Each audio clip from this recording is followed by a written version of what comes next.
Welcome. In front of me is CHUWI GemiBook X Pro, and in this video I'm going to show you how to find the MAC address on this laptop.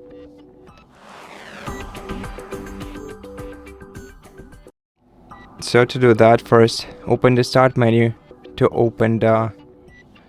search for the commands prompt. You can simply input CMD in the search field, then run this program as administrator. Click yes, and here input the ipconfig /all command, and when you enter it, press enter. Now search for the network adapter that is active. As you can see right here, we got the list of network adapters.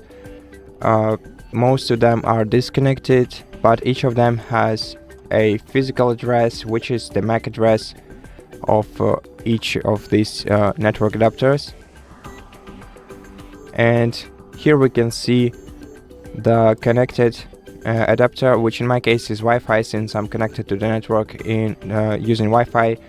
And here I got the physical address of the adapter, and this is basically my active MAC address. And at the bottom you can also find your Bluetooth MAC address right here. And that's basically it. Thank you for watching this video. If you liked it, consider subscribing to our channel, leave us a like and a comment below, and I'll see you in the next one.